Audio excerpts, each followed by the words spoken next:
여야의 정치 고수들과 함께 뉴스의 미래를 예측해보는 시간입니다. 뉴스 게임 예측의 달인 여야의 정치 고수 두 분과 함께하겠습니다. 뉴스 게임의 안방마님이시죠. 최재성 전 수석 나오셨어요. 어서 오십시오. 안녕하세요. 그리고 오늘의 스페셜 게스트는 국민의힘 이용호 의원 어서 오십시오. 네, 안녕하세요. 반갑습니다. 뉴스 게임 저 예습을 좀 하고 오셨어요, 이 의원님? 충분히 오리엔테이션을 받았습니다. 오리엔테이션.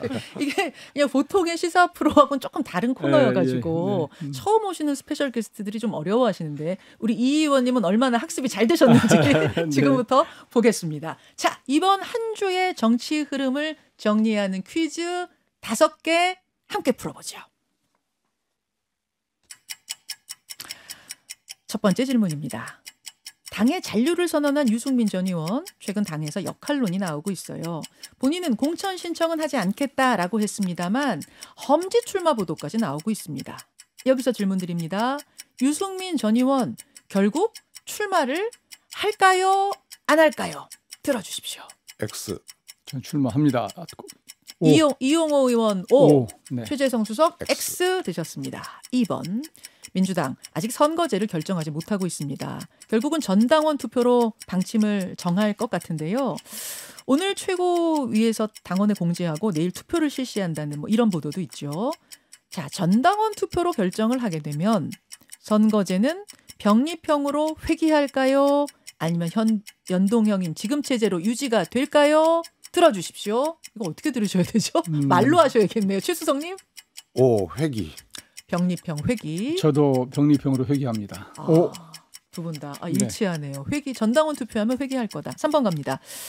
공천 상황에 대한 부분인데요. 한동훈 위원장 사천 논란에도 불구하고 공천 평가에도 참여하고 출마자도 직접 소개하는 등 공천에서 주도권을 가지고 가는 모습입니다.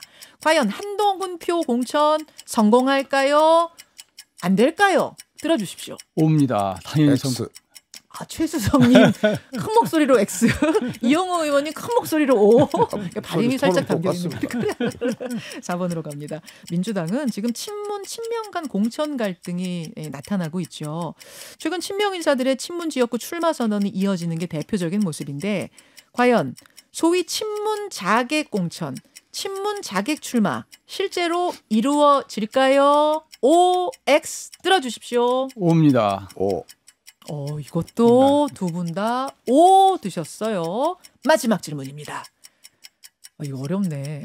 내일이 총선이라면 여야, 그러니까 국민의힘과 민주당 제3지대는 뺀 거예요. 질문에서 일단은 뺀 거예요. 여야 몇 대 몇으로 나올까요? 주관식입니다. 이용호 의원. 저는 39대 41. 여가 39? 네, 39. 야가 41. 그럼 여기 야는 그 민주당하고 제3지대까지 다 포함한 건가요? 그렇게 봐야 되는 건가요? 지금 여야 출제자 의도를 잘 모르겠는데. 그러니까 저도 그래서 지금 헷갈렸는데. 넣어서 할까요? 넣어서 주십시오. 넣어서 하면 49대 51. 여가 49, 야가 51. 49대 51. 최수성님? 한 52대 48. 52대 48. 여가 52, 야가 48을 말씀하신 아니, 거예요? 야가 52. 야가 52. 그럴 리가 있습니까? 그래서 제가 지금 두 분이 순서를 맞춰주셔야죠. 헷갈리잖아요. 여기까지 질문 5개를 좀 풀어봤는데 1번부터 좀 보죠. 유승민 전 의원에 대한 질문이었어요. 이게 지금 국민의힘에서는 굉장히 핫한 이슈던데 일단 유승민 전 의원이 당에 남겠다 이야기를 하면서 여기까지는 해석을 다시 달리할 게 없습니다. 근데 공천 신청을 하지 않습니다라고 밝힌 부분, 이 말을 두고 다양한 해석이 나오는 겁니다. 아까 이용호 의원께서는 출마한다. 결국 출마한다. 예. 최 수석은 안 한다 그러셨어요. 자, 이 의원님 출마합니까? 저는 출마한다고 봐요. 이제 다만 본인 스스로가 출마하겠다 이렇게 손들고 나오지는 않을 것 같고 당에서 지금 빈자리가 꽤 있거든요. 우리 당에서 꼭 저기는 좀 저격이라고 하는 것은 좀 표현이 어쩔지 모르겠지만 꼭 좀 타겟 삼아서 좀 집으로 보내야 되겠다. 그런 지역을 아마 요청을 하면 저는 유승민 의원 반드시 받아들이라고 생각을 합니다. 그런 요청이 근데 갔습니까? 아니요. 저는 아직은 아니고요.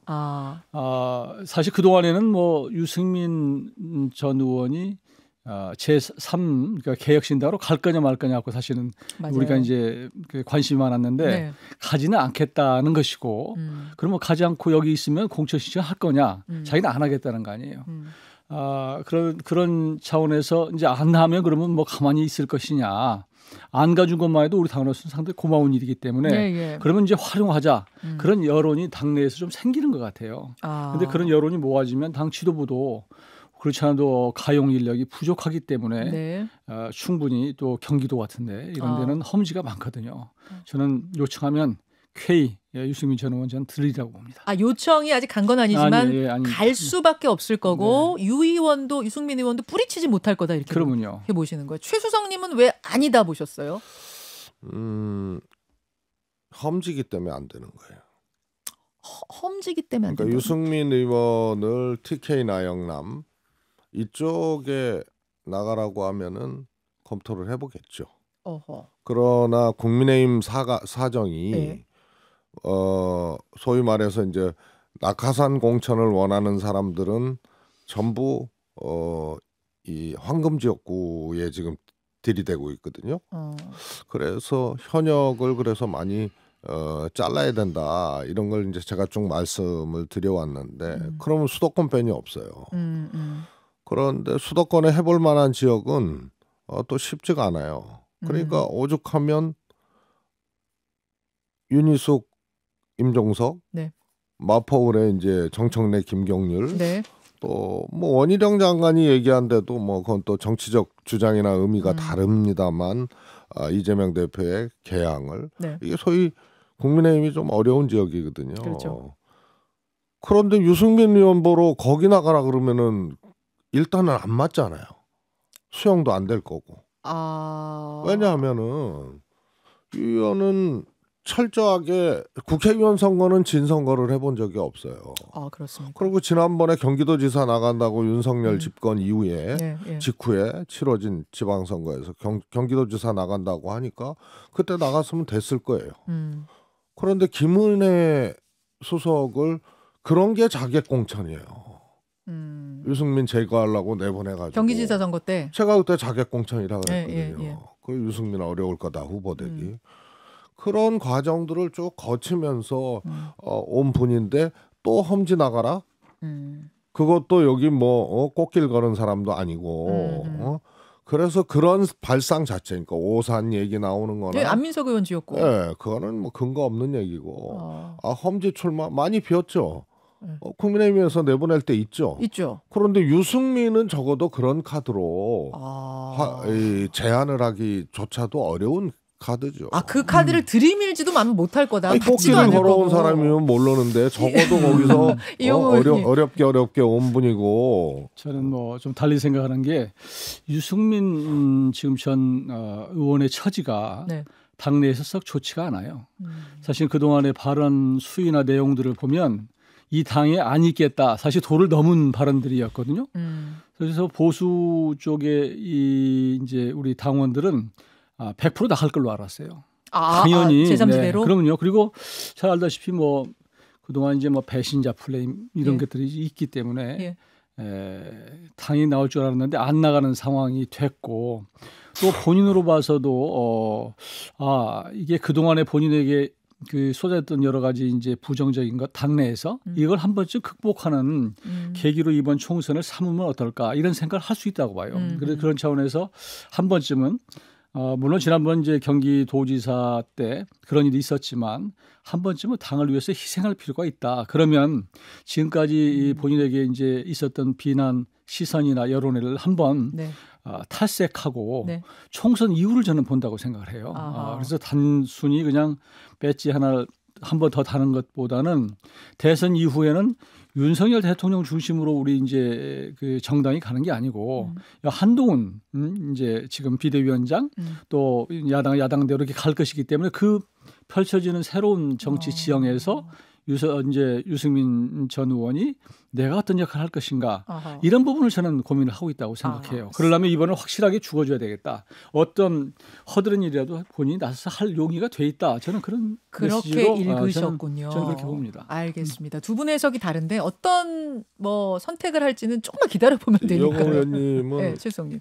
하여튼 지금 이제 국민의힘 소속 의원님이시니까 네. 아마 희망사항을 얘기하신 것 같고요. 참 그렇게 와닿기가 참 어려운 그래요? 존재죠. 자, 유승민 전 의원이 사실 인터뷰를 좀 나서셨으면 좋겠는데 지금은 인터뷰 SNS 발표 후에는 인터뷰를 일절 안 하고 있는 상황이어서. 근데요, 네. 이걸 좀 덧붙이면 이 정치인은 총선이 다가오면 예. 가슴이 두근거려서 가만히 있을 수가 없어요. 그래서 제가 보기에는 유승민 전 의원이 가만히 있지는 못할 거예요 아마. 보겠습니다. 조금이라도 요청하면 저는 금방 움직이라고 생각해요. 민주당 얘기로 넘어가겠습니다. 선거제를 어떻게 해야 될지 이제 진짜 결정해야 돼요. 68일밖에 안 남았습니다, 여러분. 민주당이 결정을 못하고 있는 상황인데 병리평, 그러니까 과거처럼 돌아가느냐. 아니면은 지난 총선처럼 연동제를 유지하되 위성정당 안 하겠다는 그 공약을 지키느냐. 명분이냐 실리냐. 이걸 놓고선 계속 줄다리기를 당내에서 하다가 결국은 전당원 투표로 결정이 났답니다. 이거 막 공식 발표는 잠시 후 최고위에서 한대요. 발표 내일부터 당장 투표에 들어간다던데 두 분 다 전당원 투표 돌리면은 병리평 회기가 나올 거다 그러셨어요. 최수성님? 그렇습니까? 예. 우선은 이제 전당원 투표를 통해서 네. 결정하겠다. 이건 아무런 근거가 없어요. 저희 결정력을 일단 반대세요? 그 방법에 대해서? 그럼요. 결정력을 가질 수도 없고요. 민주당의 전당원 투표제는 이제 제가 만든 건데요. 그러세요? 네. 언제 만드셨어요? 그게 2018년. 그렇습니까? 아니 근데 만들어오신 분이 이렇게 그게 효력이 없다 뭐 이러시면 아니 그거는 어떡해요? 규정이 되어 있어요. 예. 합당, 그다음에 공천 특별당규 이런 건 전당원 투표제로 하고 다른 이제 전당원 투표를 할 경우에는 일정 요건을 충족한 당원들의 요구가 있을 때, 그래서 그거는 당원권을 강화하고 확대하기 위한 방식으로 그래서 합당할 때 합니다. 민주당 그건 딱 못이 박혀 있어요. 그다음에 공천 특별당국 하고 다른 거는 당원들의 요청이 있을 때예요. 그런데 이거는 당원권 확대 이거하고 취지도 맞지도 않고 재정 취지하고 맞지도 않고 이거는 무슨 대표나 지도부의 입장을 관철하기 위한 들러리 제도로 지금 이게 변형이 된 거예요. 그럼 거기서 그렇게 했다고 그게 결정력이 있느냐? 아무 규정이 없어요. 그게. 그렇습니까? 그래서 그거는 결국은 정치적으로 당대표나 지도부가 판단해야 될 문제를 당원들한테 떠밀고 그리고 어떻게 보면 당원들을 어떤 이 당권 호위대 비슷하게 활용하는 거예요 지금. 그런데 그게 규정상 효력이 있냐? 어차피 그거는 당에서 결정해야 될 문제로 회귀되는 거예요. 저는 출석이 이렇게 크게 반대하실 줄 몰랐는데. 그다음에 네. 병리평으로 회귀하려고 전당원 투표제라는 이상한 제안을 한 거죠. 나는 이런 게 통용되는 정당이라는 게 정말 우려스럽고 안타깝고 그래요. 근데 이제 지도부에서는 그런 거 아니에요? 이렇게 결론이 안 나니까 계속 가도 팽팽하니까 결국은 당원한테 묻자. 이게 민주적이다 뭐 이런 거 아니에요? 이게 당대표나 지도부의 영역이죠. 그래서 이게 이제 전당원 투표 규정이 결정력이 있으면은 뭐 그럴 수가 있어요. 그런데 그런 게 아닌데 이걸 엉뚱하게 갑자기 끌어들여갖고 이걸로 처리하겠다 그러면은 소위 말해서 뭐 피의사실 공표 비슷한 거는 아니고 어떻게 보면은 여론 조성에 활용하는 거죠. 전당원 투표제. 오히려 이게 그럼 지역구 선거에는 안 좋은 영향 미칠 거라고 보세요? 그건 뭐 두 번째 문제고 이 자체가 그런데 이제 병리평 회기는 회기하겠다는 거니까. 그러면 지금 이제 권역별이냐 아니냐 뭐 이런 정도거든요. 그래서 아마 이렇게 될 겁니다. 국민의힘이 그래 권역별 비례 하자 그러면 되는 거고 안 하자 그래도 과거 병리평으로 가는 거예요. 그 정도로 될 것 같다. 자, 이용호 의원도 보시기에는 네. 병리평으로 갈 것 같습니까? 저도 그렇게 보고요. 우리 최수석께서 저작권자인지는 몰랐네요. 그래서 그 의견을 좀 강하게 좀 피력해 주셨으면 좋겠고. 제가 일을 많이 하고 사실 이게 당 지도부에 사실 무책임한 거죠. 지금 준연동형 비례대표제가 된 게 4년 전이거든요. 네. 그 당시를 한번 떠올려 보면 그 당시에 야3당이 정말로 그 똘똘 뭉쳐서 준연동제야말로 하늘 아래 최고의 제도인 것처럼 사실은 했고 그걸 패스트트랙에 걸었잖아요. 네. 걸면서 또 민주당은 뭘 얻었냐? 공수처하고 2개를 해서 맞바꿨단 말이에요.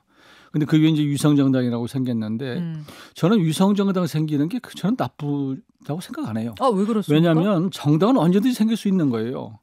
그 저는 뭐 그게 이게 제도가 되면 계속 그렇게 가는 것이고요. 정당은 그리고 그 이후에 있지만, 예. 그 이후에 위성정당을 합치는 게 문제죠. 그렇죠. 그러니까 꼼수라고 하죠. 그러니까 예. 합치지 말고 그냥 두고 다당제 형태로 가면 되는 거예요. 그러니까 이 자꾸 한 번 해서 위성정당이라고 우리가 프레임을 씌워놓고 위성정당 생기니까 하지 마라가 아니라 그 제도로 그냥 가면 되는 건데 근데 합치실 거잖아요. 합치냐 문제예요. 그러니까 저는 지금 이제 대통령 중심제에서 자꾸 양당 독점적 구도로 가는 것 자체가 더 문제다 이렇게 보는 것이고 그래서 이게 또 관행이 되면 상관이 없다고 봐요. 그런데도 불구하고 이제 그 양당에서 그 병립형으로 다시 회귀하고 싶어 하는 이유가 이게 병립형으로 가다 보면 이제 실리적으로 더 양당이 이제 직접 컨트롤할 수 있는 의석이 많아지는 것이고 또 비례대표를 임명할 때 누가 해요? 대표가 하는 거 아니에요? 사실 그게 핵심이잖아요. 대표가 하니까 자기 그 사실은 공천권을 더 갖겠다는 것이고 그래서 4년 전에 그렇게 정말 목숨 걸고 했던 것에 비해 보면 정말 염치없는 일이다. 정치권이. 저는 그렇게 생각하기 때문에 조금 흠이 있어도 사실은 준연동형 비례대표로 가는 것이 맞는데 우리가 이제 상황 돌아가 보면 뭐 왜 그냥 툭 하면 뭐 호박 떨어지는 소리 이렇게 얘기하잖아요. 근데 딱 보면 이게 느낌으로 봐서는 민주당에서 그렇게 가려고 작정을 한 것 같아요. 알겠습니다. 그 말씀은 위성정당이 있어도 된다는 말씀은 조금 그건 연동형 비례제의 이제 취지에 정면으로 그건 배치되는 거죠. 그리고 원래 있었던 정당이 아니고 똑같은 정당인데 가짜 정당을 하나 만드는 거 아니에요. 비례대표제 때문에. 그래서 득표를 했는데 그럼 그 정당이 무슨 이유로 존립하고 지속적으로 정당으로서의 기능을 해야 되느냐라는 건 탄생 과정부터 없거든요. 그래서 그거는 뭐 사기꾼들이 면허 한 2-3개 이렇게 하고 뭐 가짜 면허 또 하나 가지고 사기 행각하고 뭐 이런 거하고 조금 비슷한 거죠. 저는 다른 게 보는 것이 그러니까 제가 말씀드린 것은 위성정당 만드는 게 잘못된 거예요. 사실은 잘못된 거지만 한 번 만들어지기로 했으면 안 합치면 되는 거예요. 안 합친 상태에서 그러면 그게 이제 예를 들어서 야권의 정당으로 활동하면 되는 것이고 여권의 정당으로 생기면 되는 거예요. 그 다음 선거도 그렇게 하면 되는 거예요. 또 계속. 근데 이걸 합쳤다가 또 이게 새로 만들었다. 이게 문제지. 그럴 거면 아예 그냥 연동형으로 해가지고 다당제를 하면 되는 거예요. 아니, 그건 이제 그렇게 하는 게 제일 좋죠. 사실. 그러니까 민주주의에 정당으로서의 존립 가치가 없는 그런 이제 급조된 가짜 정당 아니에요. 어떻게 보면 그러니까 처음이기 때문에 그렇게 이제 비판하는 것이지 그 정당으로 계속 가면 계속 이 정당은 민주당의 위성 정당으로서 계속 가게 되는 거예요.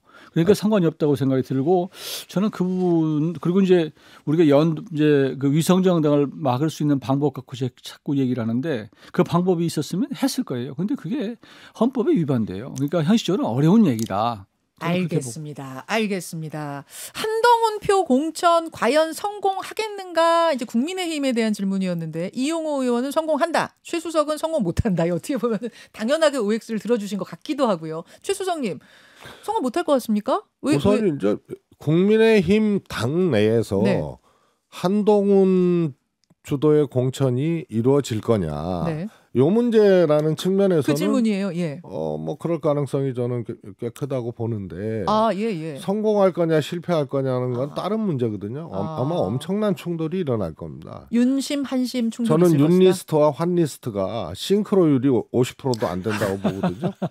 50%가 안 돼요 리스트가? 그럼요. 공천 리스트가? 왜냐하면 지금까지 현역 의원 지역은 아니었지만 한동훈 위원장이 손들어준 분들이 있잖아요. 있죠. 아마 원희룡 장관 빼고는 전부 김건희 여사나 윤 대통령에 대해서 조금 비판적인 분이었어요. 김경률 뭐 비대위원 대표적이고 윤희숙 의원도 김건희 여사 문제에 대해서 비판적으로 지적을 했고 그래서 매우 못마땅한 거예요. 그래서 윤리스트와 한리스트는 제가 보기에는 싱크로율이 별로예요.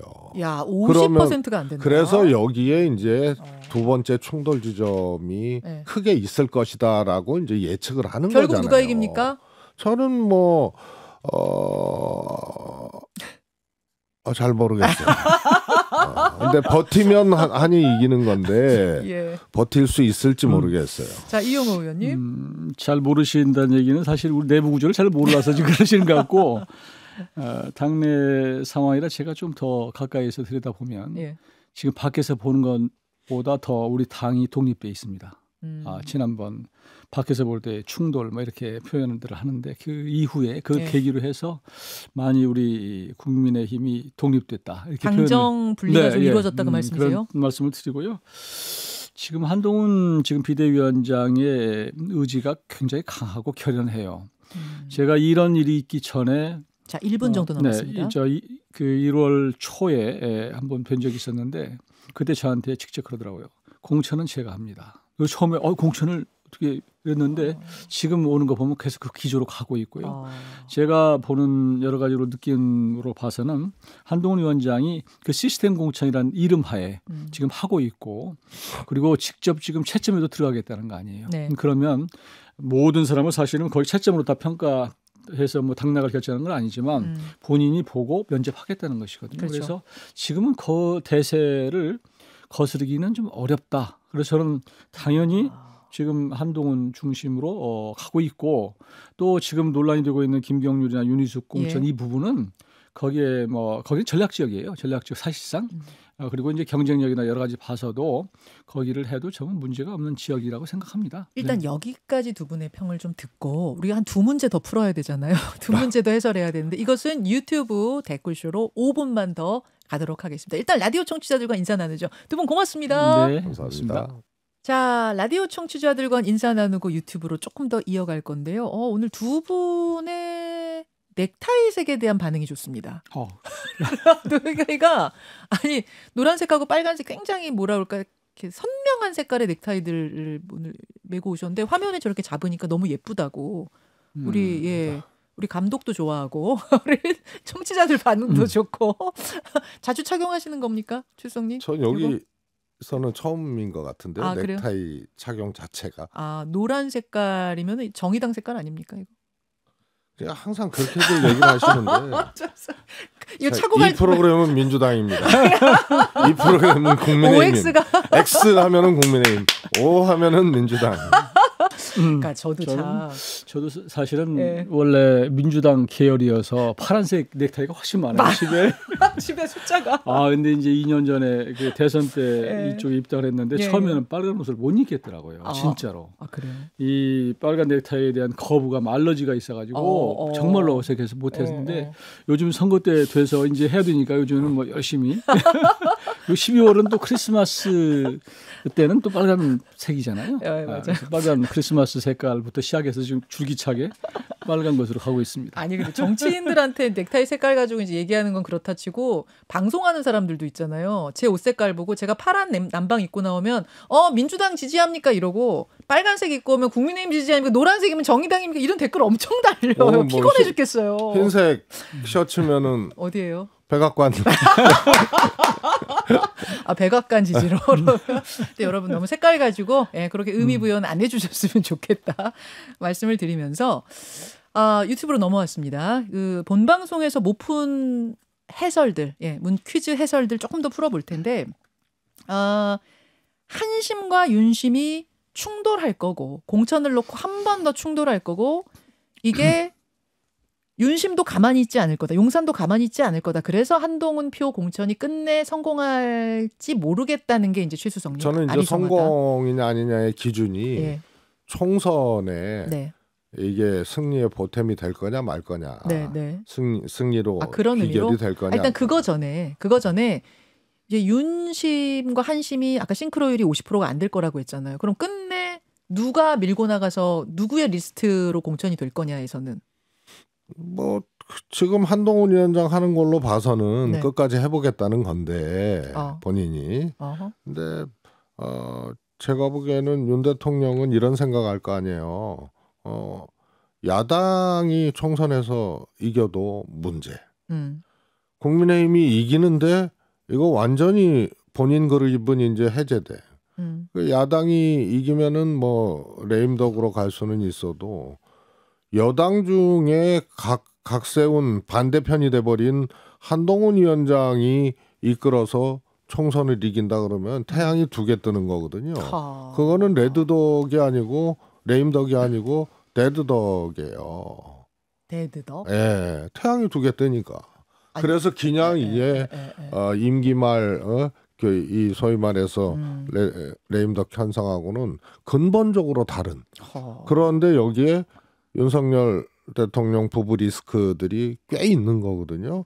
그래서 이거는 어떻게 보면은 생존 윤석열 대통령 입장에서는 생존과 같은 게임이에요. 그래서 3년이나 남았는데 태양 2개 뜨는 걸 볼 수가 없을 것이다.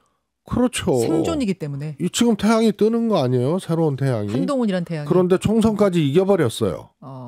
근데 이게 야당도 아니고 안에서 잃어버려요. 이 태양이 떠버렸어요. 이겼어요. 총선을. 그러면은 주저앉게 돼 있는 거예요.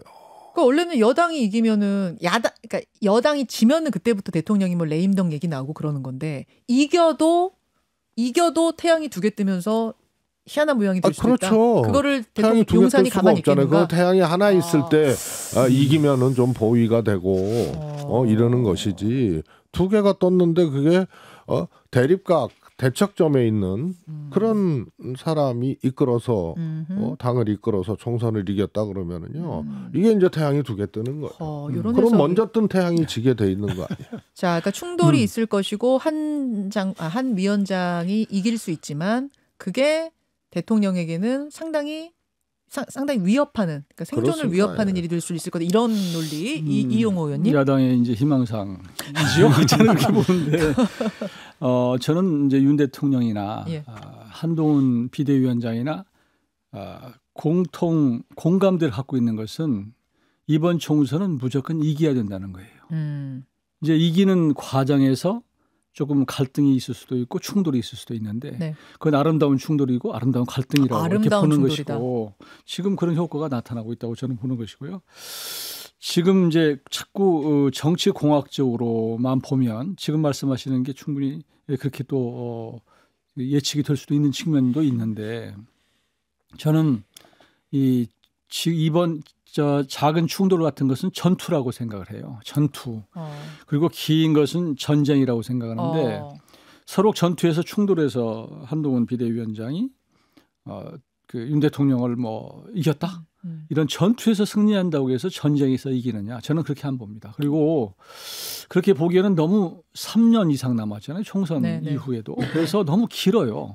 그리고 대한민국은 대통령 정말로 제왕적 대통령제이기 때문에 무소불위의 힘을 갖고 있고요. 최 수석님이 더 잘하실 거예요. 그런 차원에서 계속 2개의 태양이 뜰 것이냐 저는 그렇게 안 보고 지금 다만 이 총선 과정에서 어떻게 국민들에게 우리 당이 지금 한동훈 비대위원장이 지금 들어선 것이 당정간에 사실은 조금 관계 재정립이었단 말이에요. 그래서 이 부분에 대해서 굉장한 집착을 하는 거예요.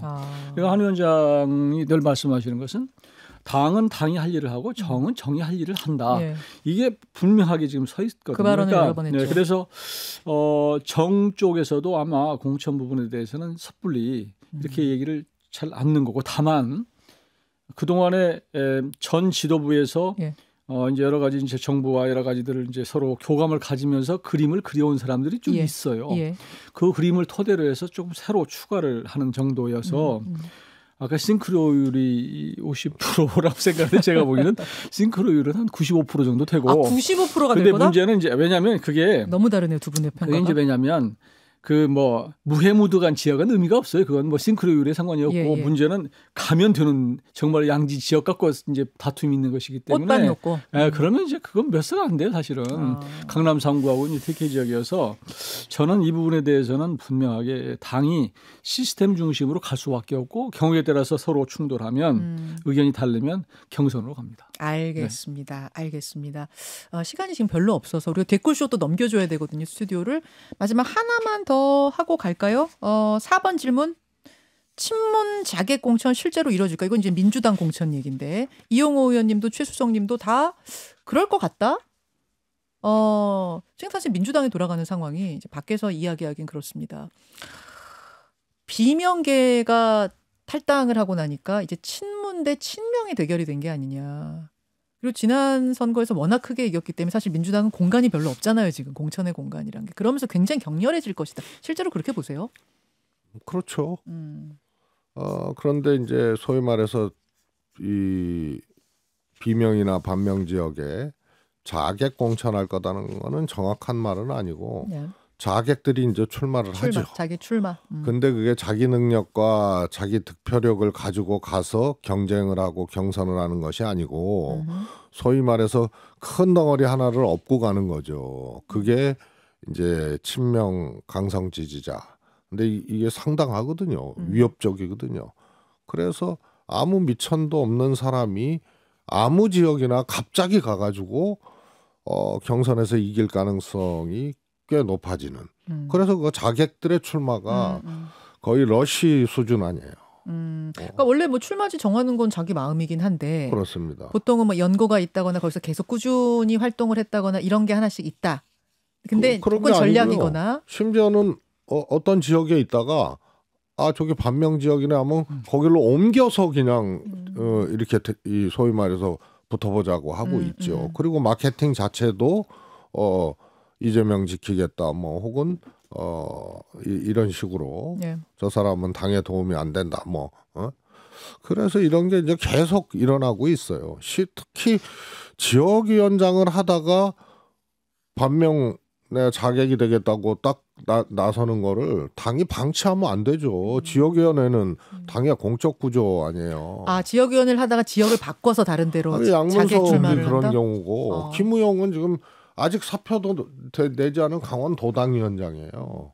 그런데 바꿔서 공교로운지 뭔지 몰라도 반명이라고 분류되는 의원직에 갔다가 출마하겠다고 그러면 당이 이게 웃긴 거 아니에요. 지금 분위기는 그래서 어때요? 당 안의 분위기는. 저는 안의 분위기는 잘 모르니까. 그래서 결과적으로 네. 자객 출마, 네. 반명들 죽는다. 이런 게 과정이나 결과에 이 그림이 그렇게 보여져요. 그러면은 그게 의심받는 거고 안 좋은 거죠, 보기에. 근데 당이 아무 역할도 안 하고 있어요. 특히 지역위원회를 마음대로 옮겨서 말이야 위원장이 반명 지역에 가는 거를 그냥 방치를 한다. 그 다음에 이재명 대표 근접 수행했고 지금 비서실 차장 아니에요. 네. 여기도 반면 신동균 의원 지역에 출마하겠다 그랬어요. 젊은 친구인데. 그러면은 다른 것도 아니고 대표 비서실 차장인데 대표한테 저 그만두려 합니다 하고 아무 말도 안 하고 가서 그다음에 혼자 신동군 지역 출마하겠다 이러겠어요? 그만두면 예의상이라도 너 왜 그만두냐 그러면 난 출마하겠습니다 이럴 거 아니에요. 그래서 이런 것들이 방치되고 있다. 근데 이게 숫자가 점점 늘어나고 하니까 이게 조장되고 있는 거 아니냐. 이런 이제 지적을 받는 거예요. 그리고 아무 당의 정치적 정무적 기능들은 작동되지 아니하고 심지어는 위원장이 마음대로 옮기는 것도 놔두고 그다음에 그 원외 그 뭡니까 그 혁신회의 있잖아요. 네네. 이분들은 현역이 아닐 뿐이지 다 정치인이에요. 출마할 분들이 대부분이에요. 이분들이 막 소위 말해서 개딸들은 저는 통제해서도 안 되고 통제할 수도 없다고 보는 사람이거든요. 그런데 원외위원장 중심의 소위 말해서 혁신회의 같은 데서 막